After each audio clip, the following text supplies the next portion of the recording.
Hello and welcome to Cooking the Books with Heather. Today we are continuing with working on okra from the garden, and we are making slow cooked okra with garam masala and yogurt from Vishwesh Bhat's I Am From Here. Like I said, had a whole chapter of okra recipes that we hadn't explored, and this is one of them. So, I've done most of my prep. I've got everything all ready, but the first thing we need to do is make sort of a spicy, not spice, but like a flavorful paste that will go into this. It's going to flavor it all, I guess. I'm hoping that this works out because there's not a whole lot of it. I don't know. We'll see. In here I have, and I'm going to put into here, some shallot, some jalapeno. You could use any green chili, serrano, stemmed and just sort of roughly chopped. All of this is roughly chopped. I also have some ginger, roughly chopped, and some cilantro, including the tender stems. So we're going to put all this in here. So we're going to try to make this smooth in our blender. He said to use a food processor. We'll see. I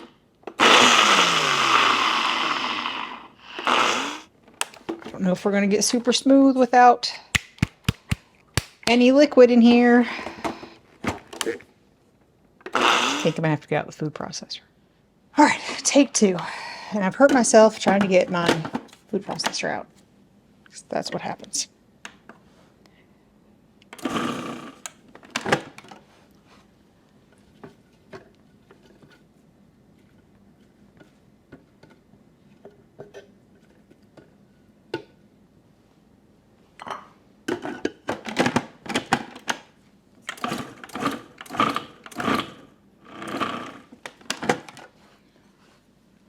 I think we're close to the best we can do with any tool.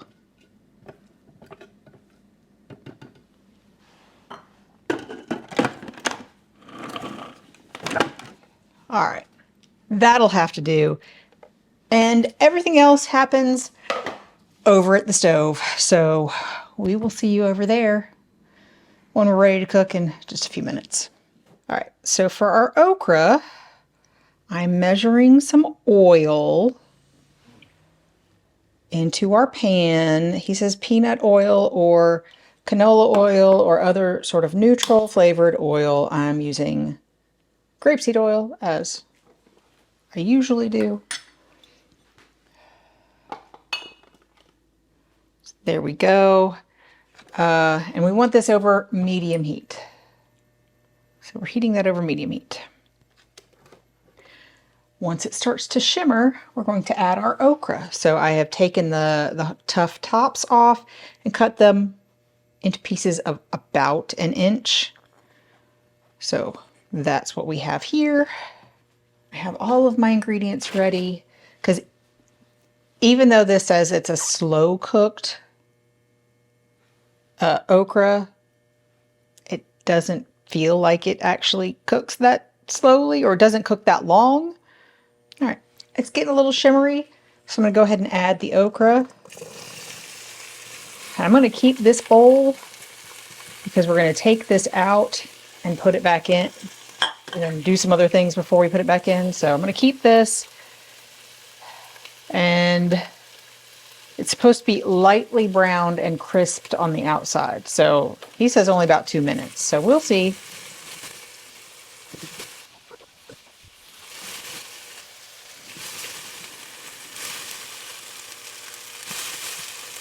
I feel like we're not getting any much browning on the okra themselves, but the bottom of the pan is getting kind of brown. So, plus, I feel like they have basically soaked up all of the oil that I put in there. Kind of annoying. All right, I'm going to call that good. So that's what we're going to get for this. I'm going to take this off the heat while I remove this. It's going to get cooked more later, and we've definitely got some brown on the bottom of the pan, so hopefully that will get us the good brown flavor. Like I said, we're supposed to be using the slotted spoon, I assume, to keep all of the oil in there, but I feel like it all is attached to the okra. So, I'm going to add just a little bit more because I really feel like we need it. And there we go. Because we're about to fry some spices. We're going to be adding mustard seeds. So these are brown mustard seeds. So we're waiting right now for these to start popping, about 30 seconds, and I feel like we're almost there. Okay, they're starting to pop. I'm going to add cumin seeds and some chickpea flour. So that's an interesting difference. Now, we're supposed to cook this for about 5 minutes, but also being sure that the flour doesn't burn. So but the bottom of our pan is starting to burn. So we're going to turn that heat down a lot just so we can get a little bit of toasting going on. Because I feel like the flour is already toasted and nutty. So we're just going to give that about a minute, I think. Just because I'm a little scared that everything is going to burn on the bottom of this pan. I'm going to call that good. Now we're going to add our shallot mixture that we put in the in the blender and then the food processor to get it a nice consistency, supposedly. And now we're going to cook this until it is cooked. It says about 7 minutes. I'm going to leave my heat lower because I feel like we would burn if I don't. For right now anyway. Cooked through and slightly darker. So got it about medium high or medium low, sort of somewhere between medium and low on my stove. All right. This has only been a couple minutes, but I just don't feel like I need to let this go much longer. So I'm going to add the dry spices to this right now, which also needs to cook for another little while. So I've got some regular paprika, some turmeric, and some garam masala. I'm using the garam masala that we made from the Dishoom cookbook. It's delicious. Why not? It's up here. So if you want to make it yourself, you can. And we're going to let this cook with this for a while. Now, I am a little concerned because the only liquid in this recipe is some yogurt, which is coming up next, I think. Yes.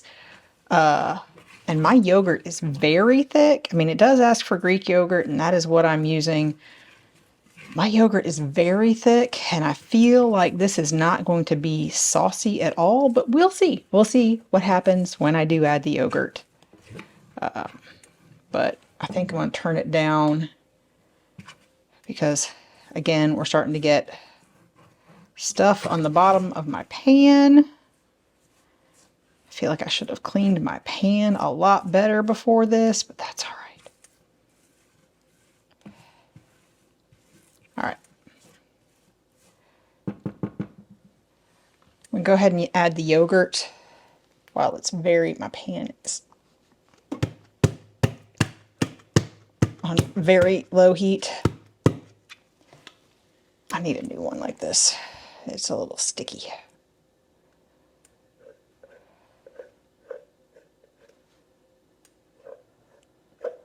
Okay. So we're going to see how this goes. If this yogurt thins this at all, or if I feel like we need to add a little bit of water. Or what? Because I just feel like there's nothing to help get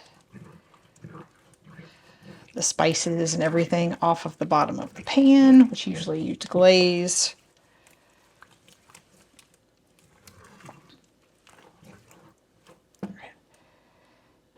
I'm going to call an audible and get a little bit of water for this. I can always boil it out later. This is not in the recipe. So if you're following along, that is not in the recipe.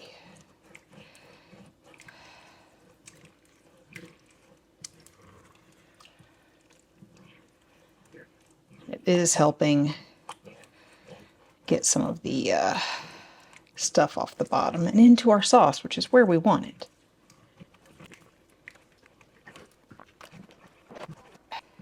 Makes me feel a little bit better about things,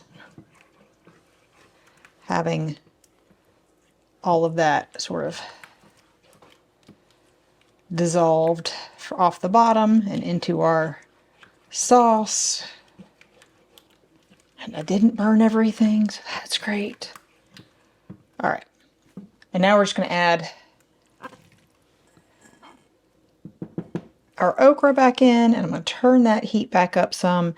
And I still think I might end up needing more water to make it actually feel like a sauce and not just a thick yogurt coating, but we're supposed to reduce the heat to low, but we're going to let that heat up just a little bit before we do that. Okay. We'll reduce the heat down to a low heat. And let that cook for 5 to 6 minutes.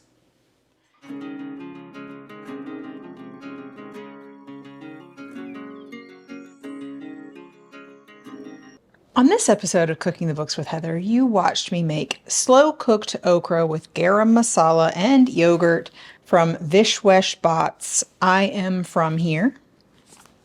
Beautiful picture. And I had a few problems with this recipe. First problem was my own fault. I did not use the food processor. I tried to use the Ninja blender thing, and that did not work for the very chunky, not very wet mixture in this recipe. The shallots and the green chilies and the chopped cilantro. It just did not work. So I did have to dirty the food processor. So learn from me. And my yogurt, it was full fat yogurt and Greek style. In fact, it was this one, not sponsored, but this is my favorite Greek yogurt to have with fruit and maybe a little bit of granola for breakfast. And it's not super tart, but it is super thick. So I think that yogurt being so thick really meant that it didn't feel like there was a lot of sauce with this. So I did end up adding probably about a cup, maybe, of water.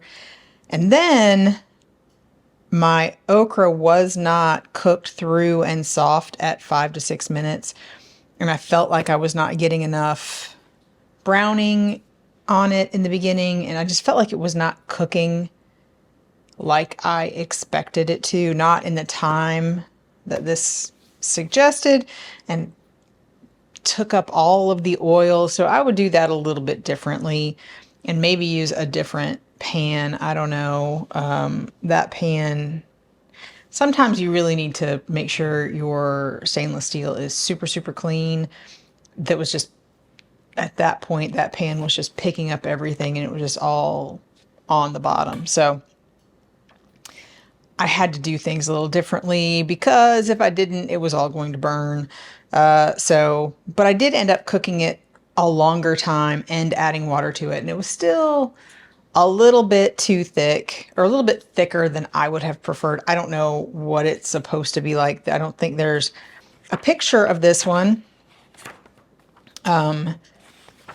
Which is fine, but I expected it to be a little bit more saucy, but that was a me thing. It was also a little bit spicy. I think that is probably from the garam masala, which you could reduce if yours is too spicy. You could add just a little bit, or you could add like maybe half and see if it's too spicy. It also did have all of a jalapeno in there, which includes the seeds and the membranes, which is where most of the spice is for the jalapeno. So if you're really concerned about it being too spicy, that you can take that part out in the beginning and it'll be fine. It was not so spicy that we couldn't eat it, but it was just a little bit on the spicy side, which, I mean, Indian recipes are often very spicy, but I didn't expect it with those amounts to be spicy, to actually feel the spice, but I did. I think my husband liked it, who likes spicy things. My son did not. I don't know if I even asked my daughter. Anyway, it was, for me, it was an okay dish. I don't think it was perfect, and it may have been something to do with my ingredients. I would like to see there. So it says that he got this recipe from their neighbors, who were from a city in the northern state of Haryana. So I might try to see if I normally don't do a lot of research on these recipes. So I might take a look and see if I can see this recipe and see if I can see what it is supposed to be like, because I've never tried it before. Another note, I did garnish mine with chopped masala, store-bought, because there is a recipe for that in here, but we haven't made it because I do not have all of the ingredients for that.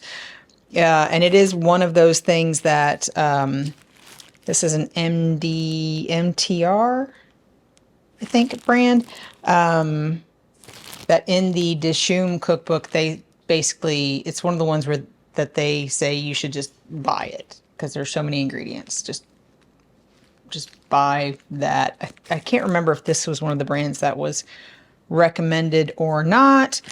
But this is basically a finishing salt, what you would use as sprinkling on top of something just before you serve it, like the magic masala that they have in the Dishoom cookbook. I'll link that up here. It's similar to that, but pre-made.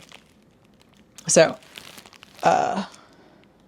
I did sprinkle it with that. You could also garnish it with more cilantro, chopped cilantro, which I did not do because I just didn't feel like it. I love cilantro, but I just didn't feel like dealing with washing more and chopping it up and all of that. But I think it would have been good. Anyway, all of that said, if you've made this before and you know what it's supposed to be like, and then if I did something horribly wrong, please let me know in the comments down below.